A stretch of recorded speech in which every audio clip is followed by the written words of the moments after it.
नमस्कार साथियों, साधना आईएएस के यूट्यूब चैनल पर आप सभी का हार्दिक स्वागत है। चलिए अपने मूल अधिकार के क्रम को आगे बढ़ाते हैं इस वीडियोज़ में। पिछले वीडियोज़ में हम लोगों ने आर्टिकल 22 यानी स्वतंत्रता के अधिकार तक 19 से लेकर आर्टिकल 22 तक डिस्कस किए थे। उम्मीद है आप सभी लोगों को अच्छे से समझ में आ गए होंगे। आज इसी क्रम को आगे बढ़ाते हुए हम लोग चलते हैं और सबसे पहले देखते हैं शोषण के विरुद्ध अधिकार को।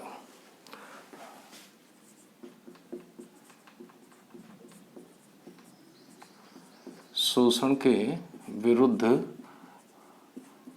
अधिकार, राइट अगेंस्ट एक्सप्लॉयटेशन। ये दो आर्टिकल में हम लोगों ने वर्णन किया था, इसमें में डिस्कस किया था 23 और 24 दो आर्टिकल इससे संबंधित हैं। तो आइए देख लेते हैं इनको। सबसे पहले आर्टिकल 23 ये क्या कहता है? ये कहता है कि बलात् श्रम का प्रतिषेध, यानी कि प्रोहिबिशन ऑफ फोर्स्ड लेबर, यानी जबरदस्ती किसी से आप काम नहीं कराएंगे। ये थोड़ा सा और दूसरा, ये मानव दुर्व्यापार की बात करता है, मानव दुर्व्यापार। ठीक है, अभी समझेंगे थोड़ा सा क्या क्या है, किसमें है। तीसरा इसमें आगे बताते हैं, पहले अब यहाँ देख लेते हैं। आर्टिकल 23 ये कहता है कि किसी से भी आप ना तो बेगारी कराएंगे, बेगारी का मतलब किसी से आपने काम कराया और उसका मेहनताना आपने उसको नहीं दिया, ठीक है, बेगारी नहीं कराएंगे। एक टर्म बलात् श्रम, बलात् यानी जबरदस्ती, ठीक है, जबरदस्ती आप किसी से भी श्रम नहीं करा सकते। जैसे आप लोगों ने देखा होगा कि कुछ धंधे जैसे ईंट का भट्टा वगैरह है, यहाँ पे बंधुआ मजदूर रखे जाते थे पहले, ठीक है ना, अब तो नहीं है इतना, हालांकि कुछ पिछड़े जगहों में अभी भी है, वो एक अलग चीज़ है। तो बलात् श्रम वो नहीं करवाएंगे, ठीक है। दूसरा मानव दुर्व्यापार। अब इस मानव दुर्व्यापार में क्या आता है, इसको देख लेते हैं थोड़ा सा। मानव दुर्व्यापार में नाम से ही समझ में आ रहा होगा, मानव का दुर्व्यापार मतलब गंदा व्यापार, ठीक है ना। जैसे इसमें मानव अंगों की तस्करी, मानव अंगों की किसी वस्तु की तरह तस्करी, ऐसे बोल सकते हैं, खरीद फरोख्त करना। जैसे कोई वस्तु खरीदते हैं मार्केट में जाके, उसी तरह से मानव अंगों की खरीद फरोख्त नहीं होगी, ये नहीं होगी, ठीक है ना, ये ध्यान रखेंगे। मानव दुर्व्यापार में ये भी आता है। दूसरा महिलाओं व बच्चों की खरीद फरोख्त, ये भी नहीं होगी, ठीक है ना। किसी महिला से जबरदस्ती प्रोस्टिट्यूट का काम कराना, ये भी इसी में आ गया। बच्चों से गलत काम कराना, ये भी इसी में आ गया, ठीक है। लेकिन बात यहाँ उठती है, अगर कोई महिला अपनी इच्छा से इस काम को करती है तो वो इस आर्टिकल का उल्लंघन नहीं होगा। क्लियर है, ये ध्यान रखेंगे, मतलब जबरदस्ती नहीं कराएंगे। तो ये मानव दुर्व्यापार हो गया इसमें। अब यहाँ पे एक चीज और हम लोगों ने डिस्कस करी थी कि आर्टिकल 17 जो है वो एक ऐसा आर्टिकल हम लोगों ने अभी तक देखा था कि जिसके उल्लंघन करने पर दंड का प्रावधान था, जिसके उल्लंघन करने पर दंड का प्रावधान था। एक आर्टिकल 23 अगर इसका उल्लंघन होगा तो यहाँ भी दंड का प्रावधान है। तो ये ध्यान रखेंगे, आर्टिकल 17 में दंड का प्रावधान और 23 में भी दंड का प्रावधान है। अगर आप मानव अंगों की तस्करी करते हुए या खरीद फरोख्त करते हुए पकड़े जाते हैं, दंड का प्रावधान है, ठीक है ना। महिलाओं बच्चों की अवैध रूप से अनैतिक व्यापार करते हैं या करवाते हैं, दिक्कत है, ठीक है ना, दंड का प्रावधान है। तो याद रखेंगे आर्टिकल 17 और 23 ये दो आर्टिकल फिलहाल अब हम लोगों ने देखे कि ऐसे हैं जिनमें दंड का प्रावधान है। अब मानव दुर्व्यापार में कौन कौन से या बेगार में शब्द शामिल हैं, ये समय समय पर न्यायालय अपने निर्णयों द्वारा इन शब्दों को देता रहता है। तो वो शब्द फिर इसमें ऐड होते रहते हैं, तो देखते हैं वो कौन कौन से शब्द हैं जो मानव दुर्व्यापार, बलात् श्रम, इन सब में शामिल है। सबसे पहले दास प्रथा, ठीक है ना, किसी को दास बना के नहीं रखेंगे क्योंकि इस आर्टिकल का उल्लंघन हो जाएगा उसका, ठीक है ना। दूसरा आपने देखा होगा एक देवदासी प्रथा, अभी भी हालांकि कुछ जगहों पे चल रही है बट वो गलत है, ठीक है। नेक्स्ट देखेंगे स्त्रियों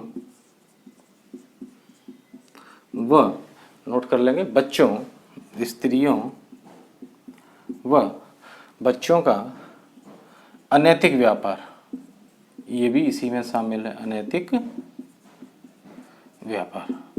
ठीक है, इसके अलावा मनुष्यों व मानव अंगों की किसी वस्तु की तरह खरीद फरोख्त, ये भी और भी चीज़ें, ये कुछ मेन पॉइंट्स मैंने आप लोगों को बता दिए कि ये भी इसी में शामिल है। मतलब ये सब काम नहीं करेंगे, अगर ये करेंगे तो आर्टिकल 23 का उल्लंघन हो जाएगा।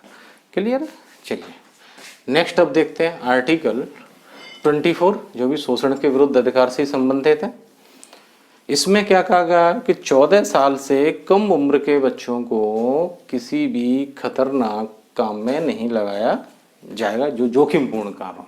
ठीक है, संविधान में शब्द है इसके लिए जोखिमपूर्ण, आर्टिकल 24। तो ये क्या हो गया, 14 वर्ष से कम उम्र के बच्चों से संबंधित है। तो इसमें 14 साल से कम उम्र के बच्चों को जोखिमपूर्ण कार्य में, जब संविधान लिखा गया था तो उसमें ये शब्द था जोखिमपूर्ण कार्य में नहीं लगाएंगे। जैसे माइनिंग का कार्य है, कोयले की खदानें हैं, ठीक है ना, कोई फैक्ट्री है, तो वहाँ पर 14 साल से कम उम्र के बच्चों को नहीं लगाएंगे। इसी में एक प्रावधान और है कि 14 साल से कम उम्र के बच्चों को रेस्टोरेंट, ठीक है, चाय की दुकान, होटल्स, इसके अलावा कोई भी अन्य दुकान, कोई भी अन्य व्यापार या इवन घर में भी नौकर के रूप में नहीं रख सकते। अगर ऐसा है तो ये भी पनिशेबल है। इसका भी अगर उल्लंघन होता है तो दंड का प्रावधान है। तो कुल मिला के हमारे संविधान में अब 3 आर्टिकल ऐसे हम लोगों ने देखे जिनका उल्लंघन करने पर दंड का प्रावधान है। 17, 23 और 24, 24, 19, 23 एंड 24। ठीक है, ध्यान रखेंगे। लेकिन अभी हाल ही में इस आर्टिकल में एक संशोधन किया गया है, वो आप नोट कर सकते हैं चीज़ों को, कि 14 साल से कम उम्र का बच्चा अगर उसके पिताजी का कोई बिजनेस है तो उसमें वो हाथ बटा सकता है। शब्दों पे ध्यान देंगे जो मैं बोल रहा हूँ, हाथ बटा सकता है, काम नहीं करेगा, दूसरे की दुकान पे अभी भी नहीं करेगा। सपोज आपके पिताजी की दुकान है, आप 14 साल से कम हैं, तो आफ्टर स्कूल के टाइम के बाद आप उस दुकान पे जाके बैठ सकते हैं अपने फादर मदर की या भाई की मदद के लिए। सिर्फ मदद शब्द है यहाँ पे, ऐसा नहीं है कि आप स्कूल के बाद किसी दूसरी दुकान पे बच्चे को लगा देंगे, ऐसा नहीं होगा। ठीक है, तो ये यहाँ पे ये चेंज किया गया है अभी, तो ये ध्यान रखेंगे कि बच्चा अपने फैमिली बिजनेस में हाथ बटा सकता है, लेकिन आफ्टर स्कूल टाइम।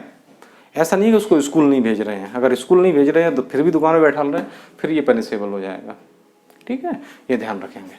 चलिए, ये थे शोषण के विरुद्ध अधिकार।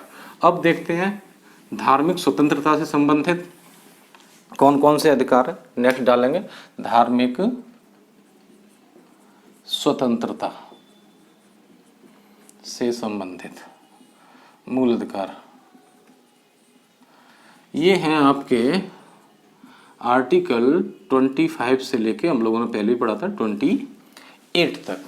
ठीक है, इसमें धार्मिक स्वतंत्रता की बात की गई है। Right to freedom of religion, English में भी थोड़ा सा टर्मिनोलॉजी पे ध्यान देंगे। Right to freedom of religion, article 25 to 28 तक। तो इसमें सबसे पहले हम देखते हैं 25 को, आर्टिकल 25 को। ये क्या कहता है, प्रत्येक व्यक्ति को, ठीक है, इसमें ध्यान रखेंगे, इसमें शब्द आया है व्यक्ति, न कि नागरिक। ठीक है, इन चीजों पे जरूर ध्यान देंगे, पूछा जाता है। प्रत्येक व्यक्ति को क्या, अंतःकरण की स्वतंत्रता, शब्दों पे ध्यान देंगे, अंतःकरण की स्वतंत्रता। और एक ये हो गया अंतःकरण की स्वतंत्रता, और धर्म को अबाध रूप से मानने। ठीक है, ध्यान देंगे, धर्म को अबाध रूप से मान्य, एक ही हो गया, धर्म को अबाध रूप से मान्य। एक शब्द और टर्म और है आचरण तथा प्रचार, ये ध्यान रखेंगे, आचरण तथा प्रचार करने का अधिकार है, करने का अधिकार। ठीक है, ये ध्यान देंगे, सिंपल है, ज्यादा कठिन नहीं है चीजें। अब अंतःकरण की स्वतंत्रता से यहाँ क्या तात्पर्य है, इसको देखते हैं। अंतःकरण की स्वतंत्रता से तात्पर्य है, नोट कर लेंगे, अपने आराध्य, चाहे आप किसी को भी मान रहे हैं मन से, ठीक है ना, अपने आराध्य से संबंध स्थापित करना, अपने आराध्य से संबंध स्थापित करना। कैसे करना, नोट कर लेंगे, इच्छा अनुसार, किसी के कहने से नहीं, किसी के दबाव में नहीं, जैसे चाहे आप। अब आप देखते होंगे, जैसे मंदिर जाते होंगे या मस्जिद जाते होंगे, हालांकि हिंदू धर्म को छोड़ के और सभी धर्मों में पूजा पाठ का सेम तरीका होता है, उसी को सारे लोग फॉलो करते हैं। लेकिन हिंदू धर्म की अगर हम बात करें तो मंदिर जब हम जाते हैं तो देखता है कि कोई व्यक्ति हाथ जोड़ के खड़ा हुआ है, कोई हाथ बांध के खड़ा हुआ है, कोई ताली बजा रहा है, मतलब सब अपनी इच्छा अनुसार संबंध स्थापित कर रहे हैं। किससे, अपने आराध्य से, कोई रोक टोक नहीं है। तो यही अंतःकरण की स्वतंत्रता कहलाती है। ऐसा नहीं है कि नहीं सब हाथ जोड़ोगे तभी भगवान मिलेंगे। अपना धर्म तो इतना महान है कि अगर आप गाली भी दोगे डेली क्रम से, नियम बना लो, तब भी भगवान खुश हो जाते हैं, तो वो भी एक तरीका हो गया, ठीक है ना। तो ये सब चीजें हैं। दूसरा, धर्म को अबाध रूप से मानना, अबाध यानी बिना बाधा के। हर व्यक्ति को धर्म को बिना बाधा से मानने का अधिकार है, जिसमें उसकी रुचि है वो उस धर्म को मान सकता है, फ्री है, कोई उस पर जबरदस्ती नहीं होनी चाहिए। लेकिन ऐसा नहीं कि आप जबरदस्ती किसी से धर्म मनवाएं कि भाई मान इसको मान या इसको मान, ऐसा नहीं। अगर व्यक्ति की इच्छा है कोई दिक्कत नहीं है। जिस धर्म को वो मान रहा है उसी के अनुसार आचरण करना, ठीक है, आचरण भी उसी के अनुसार करेगा। जैसे मान लो कोई मुस्लिम धर्म या हिंदू धर्म या ईसाई धर्म को फॉलो कर रहा है तो उसी के अनुसार फिर आचरण भी करेगा, ये भी उसको फ्रीडम है। तथा प्रचार करने की, यहाँ पर ध्यान रखेंगे, शब्द आया प्रचार, केवल प्रचार कर सकते हैं केवल धर्म का। ऐसा नहीं है कि जबरदस्ती आप किसी से धर्म चेंज कराएं। जैसे आप लोगों ने देखा होगा ईसाई मिशनरीज वगैरह बाहर से लोग आते हैं। अभी हाल ही में दिल्ली में भी देखा होगा कि जो तबलीगी जमात वाली जो मरकज हुई थी, वो भी लोग यहाँ पे अपने धर्म का प्रचार करने के लिए आते हैं। तो वो सबको छूट है, अपने धर्म का प्रचार करेंगे, लेकिन कैसे करेंगे, दबाव किसी पे नहीं देंगे, शांतिपूर्ण तरीके से करेंगे, ठीक है ना, कोई वायलेंस नहीं, किसी पे कोई दबाव नहीं, कोई अपनी इच्छा से आपके पास आ रहा है, कोई दिक्कत नहीं है। तो प्रचार करने की भी इसमें आपको फ्रीडम है। तो ये आर्टिकल 25 था इसमें, ठीक है ना, समझ में आ गया होगा। अंतःकरण यानी अपने आराध्य से संबंध स्थापित करना, कैसे करना, इच्छा अनुसार करना आपने, ठीक है। चलिए इसी क्रम को आगे बढ़ाते हैं, देखते हैं आर्टिकल 26।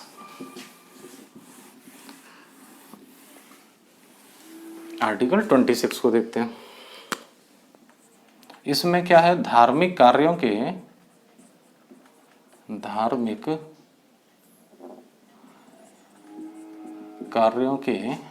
प्रबंध की स्वतंत्रता की बात की गई है।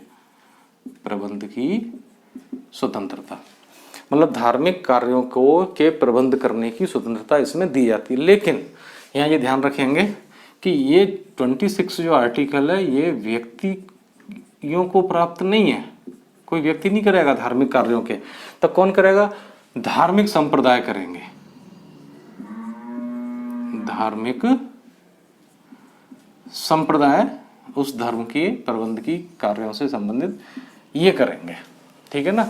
अब धार्मिक संप्रदाय क्या होता है, ये यहीं से फिर व्यक्तियों द्वारा बनाई गई कोई भी धार्मिक संस्था, ठीक है ना। जैसे आप देखते हैं हज कमेटी, ठीक है ना, वैष्णो देवी श्राइन बोर्ड, ये सब धार्मिक संस्थाएं हैं और ये व्यक्तियों द्वारा स्थापित की गई हैं। तो अगर कोई धार्मिक कार्य का प्रबंध करना होगा तो ये धार्मिक संस्थाएं करेंगी, व्यक्ति नहीं करेगा। इसमें ये बात ध्यान रखेंगे कि व्यक्तियों को नहीं, ये संस्थाओं को प्राप्त है, ठीक है ना, ये ध्यान रखेंगे। तो आर्टिकल 26 क्या कहता है कि धार्मिक कार्यों के प्रबंध की स्वतंत्रता, ठीक है। आर्टिकल 27 पे आते हैं।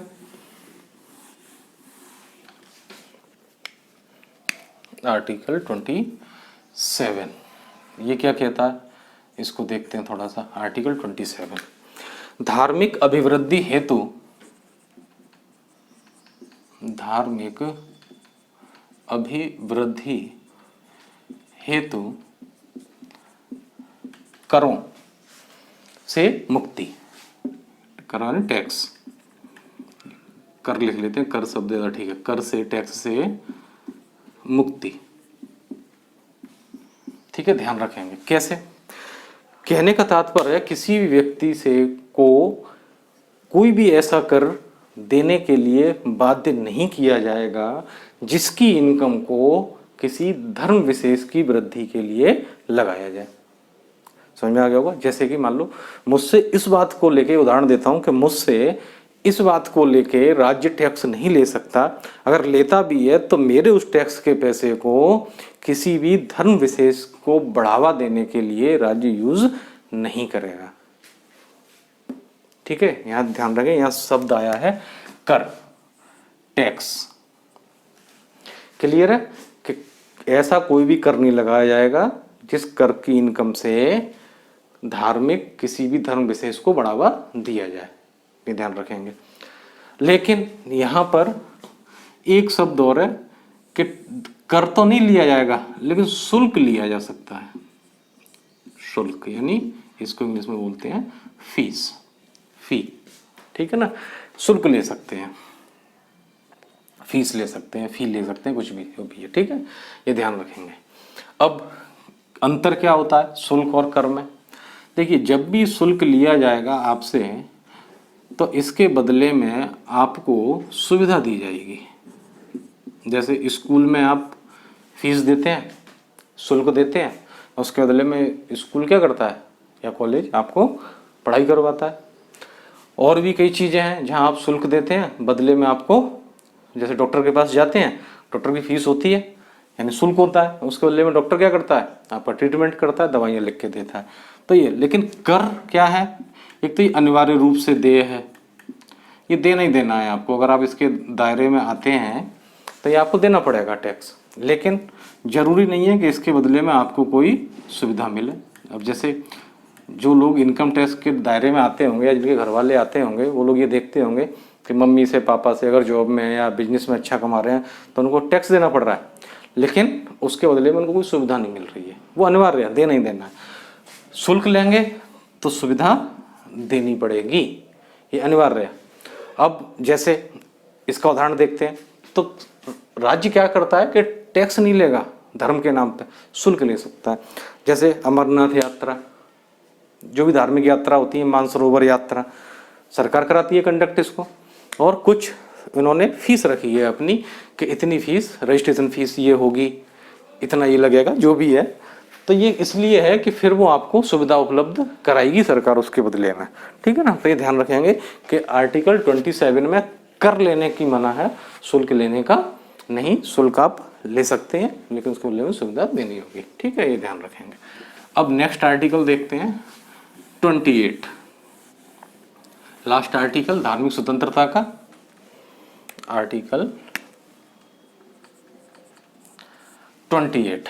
ये क्या कहता है, राज्य विधि से पूर्णतः पोषित, राज्य विधि से पूर्णतः पोषित शिक्षा संस्थाओं में, सरल शब्दों में बोलूं तो ऐसी कोई भी शिक्षण संस्था जहां राज्य अनुदान दे रहा है वहां पर कोई भी धार्मिक शिक्षा नहीं दी जाएगी। ठीक है, इस बात को ध्यान रखेंगे। तो आर्टिकल 28 में क्या हो गया कि राज्य निधि से पोषित, राज्य निधि से पोषित किसी भी शिक्षा संस्था में, किसी भी शिक्षा संस्था में, शिक्षा संस्था में धार्मिक शिक्षा नहीं दी जाएगी। ठीक है, ध्यान रखेंगे। ये वाली बात की गई है। अगर हम 28 में थोड़ा सा अंदर घुसे तो 28 का 1 इस आर्टिकल में कि राजनीति से पोषित कोई भी शिक्षण संस्था होगी तो उसमें धार्मिक शिक्षा नहीं दी जा सकती। अब दूसरा देखेंगे आर्टिकल 28 का 2 इसी का आगे का। ये क्या कहता है, ये क्या कहता है कि अगर राज्य से सहायता प्राप्त किसी शिक्षा संस्था में धार्मिक शिक्षा देना जरूरी है, ध्यान देंगे, जरूरी है, अगर देनी पड़ रही है हमें, तो हम किसी अन्य धर्म को, जो उस धर्म की, अगर जैसे हम मान लो हिंदू धर्म की शिक्षा दे रहे हैं और कोई मुस्लिम स्टूडेंट है वो नहीं लेना चाह रहा हिंदू धर्म की शिक्षा, तो उसको यहाँ पे फोर्स नहीं किया जाएगा। ठीक है, ये ध्यान रखेंगे, उसको फोर्स नहीं किया जाएगा। अब शिक्षा देना भी जरूरी है, तो क्या किया जाएगा देखते हैं। यहाँ दो बातें हैं, अगर स्टूडेंट बालिग है तो उससे अनुमति ली जाएगी कि हाँ भाई आप लेना चाहते हो या नहीं। अगर स्टूडेंट इंटरेस्टेड है तो ठीक है, नहीं है तो बाध्य नहीं करेंगे। ठीक है। दूसरी बात, केस आता है नाबालिग के केस में, अगर स्टूडेंट एडल्ट नहीं है फिर क्या करेंगे, तो ऐसी स्थिति में उसके गार्जियन से, उसके संरक्षक से जाके परमिशन ली जाएगी कि आपके बच्चे को ये शिक्षा देनी है, हाँ या ना। अगर गार्जियन परमिशन दे देता है, संरक्षक परमिशन दे देता है कि ठीक है आप मेरे बच्चे को शिक्षा दीजिए, और उसके बाद अगर बच्चा मान लो 17 साल या 16 साल का है, वो मना करता है कि मुझे नहीं लेनी है, तो वहाँ उसको बाध्य किया जा सकता है शिक्षा देने के लिए, क्योंकि गार्जियंस ने हाँ कर दी है इसलिए। तो ध्यान रखेंगे, एडल्ट के केस में स्वयं स्टूडेंट से हाँ या ना, नाबालिग के केस में गार्जियन से हाँ या ना लेनी पड़ेगी, तब शिक्षा दी जाएगी।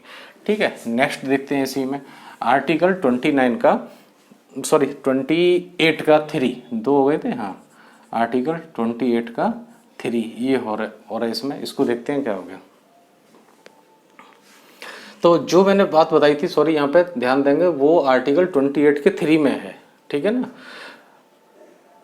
28 के 2 में क्या है, थोड़ा सा यहाँ मिस हो गया बताने में, जो भी बात बताई वो 28 के 3 में ऐड कर लेंगे। अब 28 के 2 में क्या है, हम ये इसका अपवाद है, किसका, 28 के 1 का। 1 कह रहा है कि राजनीति से पोषित शिक्षण संस्थाओं में धार्मिक शिक्षा नहीं दी जाएगी, लेकिन 28 कहता है यदि कोई ट्रस्ट कोई शिक्षा संस्था की स्थापना करता है तो उसमें धार्मिक शिक्षा दी जा सकती है। ठीक है, ये ध्यान रखेंगे। अगर कोई ट्रस्ट शिक्षण संस्था की स्थापना करता है और उसमें किसी धर्म विशेष की अगर वो शिक्षा देना चाहता है तो फिर उसमें वो शिक्षा दी जा सकती है। और यहाँ ये बात जरूर ध्यान रखेंगे कि आर्टिकल 28 का जो 1 ये लिखा हुआ है आप लोगों के सामने, राजनीति से पोषित शिक्षा संस्था में धार्मिक शिक्षा, इसका अपवाद आर्टिकल 28 का 2 है। और 28 का एक बार फिर देख लेते हैं, 3 क्या है कि अगर कोई व्यक्ति, अगर राज्य पोषित किसी शिक्षा संस्थान से और बालिग की स्थिति में स्वयं छात्र से परमिशन लेना जरूरी है, तभी आप उसको दे पाएंगे, अदरवाइज नहीं दे पाएंगे। ठीक है, तो ये थे धार्मिक स्वतंत्रता से संबंधित अधिकार। अब नेक्स्ट देखते हैं शिक्षा एवं संस्कृति से संबंधित अधिकार। नेक्स्ट था शिक्षा एवं संस्कृति, एजुकेशन एंड कल्चरल राइट। ठीक है, संस्कृति से संबंधित ये आर्टिकल था आपका 29 to 30। ठीक है, ये 2 आर्टिकल थे इसमें आपके। तो इसमें देखते हैं आर्टिकल 29 को देखते हैं पहले। इसमें लिखा हुआ है नागरिक, से इसमें शब्द आया नागरिक। नागरिक को या नागरिकों को अपनी धर्म, भाषा और लिपि, ये 3 शब्द, इनको बचाने का पूरी तरह से अधिकार है। धर्म, भाषा और लिपि। तो नोट कर लेंगे, धर्म, अपने भाषा और लिपि के अकॉर्डिंग। ठीक है, ये ध्यान रखेंगे, अपनी विशेष भाषा, लिपि। धर्म की जगह संस्कृति शब्द ज़्यादा ठीक रहेगा, संस्कृति लिख लेते हैं यहाँ पे, धर्म थोड़ा ऑड लग रहा है पढ़ने में भी सुनने में भी। तो अपनी संस्कृति, भाषा और लिपि को बनाए रखने का अधिकार होगा। किसको होगा, यहाँ पे शब्द क्या आया, नागरिक को।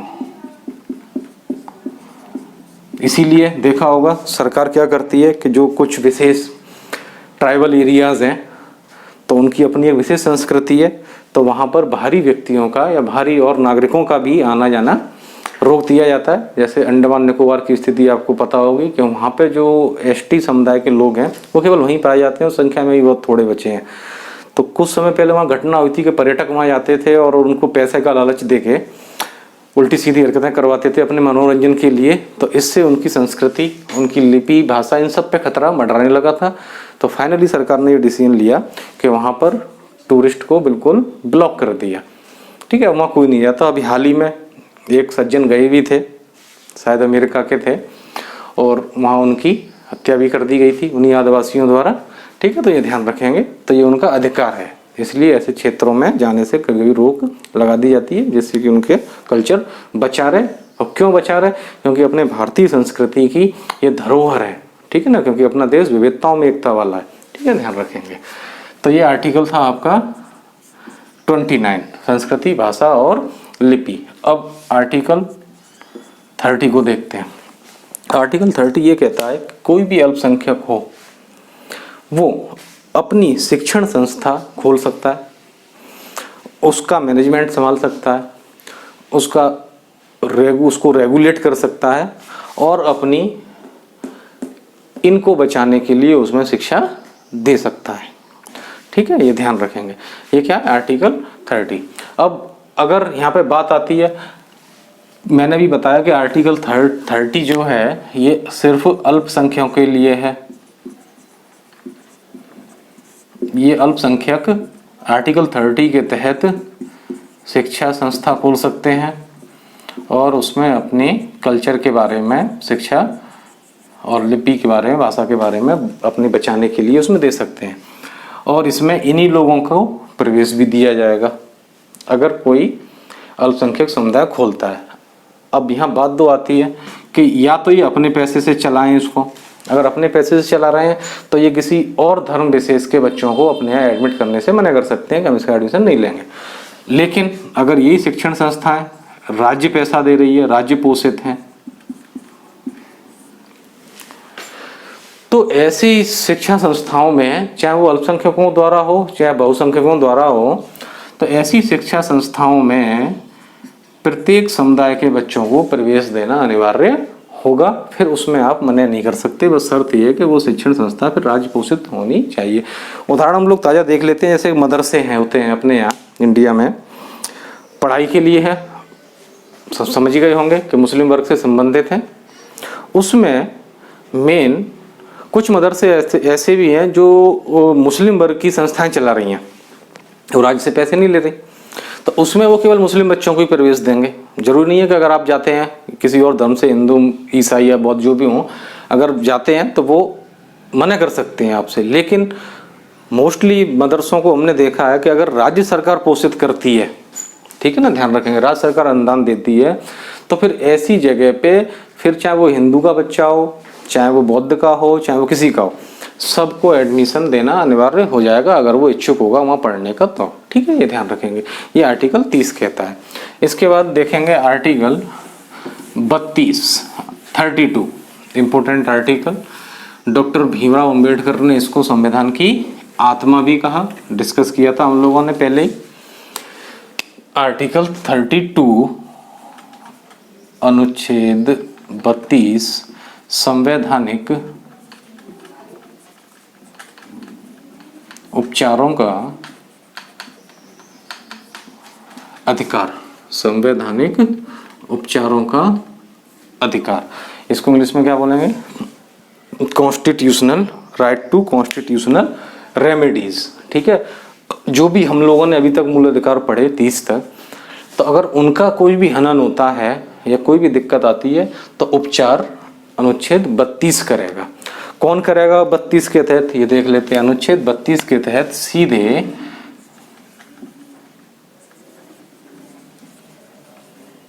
सुप्रीम कोर्ट करेगा।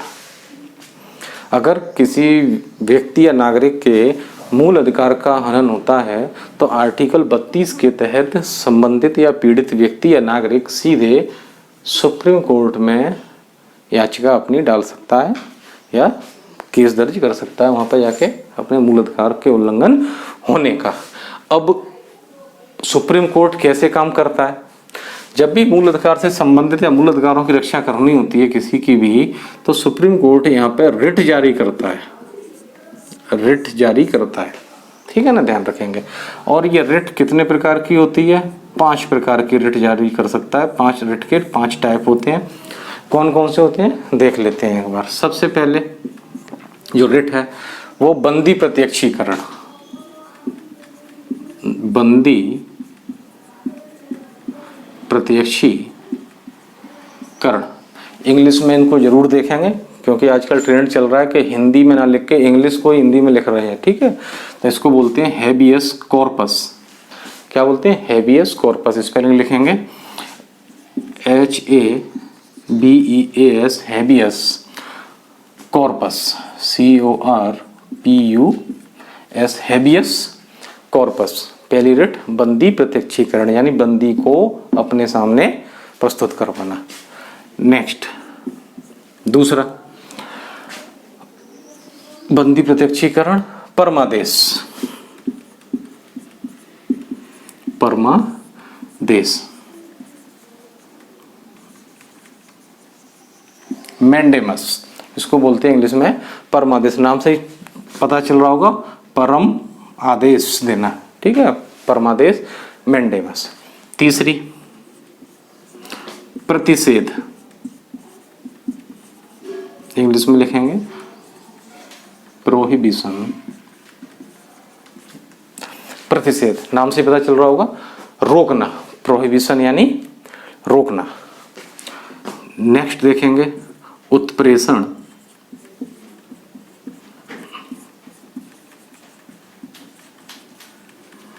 सर्टियोरेरी, इसको इंग्लिश में बोलते हैं सर्टियोरेरी। एंड पांचवी लिख लेंगे अधिकार परीक्षा, क्यू वारंटो, इसको बोलते हैं क्यू वारंटो। तो ये 5 प्रकार की रिट सुप्रीम कोर्ट जारी करके जैसी कंडीशन हो उस हिसाब से मूल अधिकारों की रक्षा करता है। तो एक बार फिर देख लेते हैं। आर्टिकल 32 के तहत सुप्रीम कोर्ट 5 प्रकार की रिट जारी करता है। बंदी प्रत्यक्षीकरण, परमादेश, प्रतिषेध, उत्प्रेषण और अधिकार प्रक्षा, ठीक है। इनको इंग्लिश में देखते हैं। बंदी प्रत्यक्षीकरण हेबियस कॉर्पस, परमादेश मैंडेमस, प्रतिषेध प्रोहिबिशन, उत्प्रेषण सर्टियोरेरी एंड लास्ट इज अधिकार प्रक्षा यानी क्यो वारंटो, ठीक है। अब यहाँ पे एक चीज और ध्यान रखेंगे, देखिए इसकी डिटेल यहाँ पर संभव नहीं है, इसके लिए अलग वीडियो बनेगा पूरा, वो फिर कभी बनाएंगे। और जो भी स्टूडेंट हमसे ऑनलाइन जुड़ना चाहें तैयारी के लिए, तो वहाँ फिर आपको ये डिटेल स्टडी इनकी सबकी करवाई जाएगी, ठीक है। दूसरी बात यहाँ पे मैं आपको ये बता रहा था कि आर्टिकल 32 के तहत सुप्रीम कोर्ट मूल अधिकार की रक्षा करता है। इसी तरह से हाई कोर्ट अनुच्छेद 226 के तहत यही सारे काम करता है मूल अधिकार की रक्षा के लिए। इन सब रिटों को हाई कोर्ट भी जारी कर सकता है अगर कोई व्यक्ति यहाँ ना जाके यहाँ जाना चाहे, ठीक है। दूसरी, सुप्रीम कोर्ट रिट केवल मूल अधिकारों के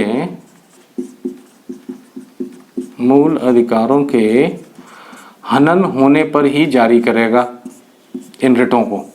सुप्रीम कोर्ट जब मूल अधिकार का हनन होगा तभी जारी करेगा, लेकिन हाई कोर्ट क्या करेगा, शॉर्ट में लिख देते हैं, मूल अधिकार FR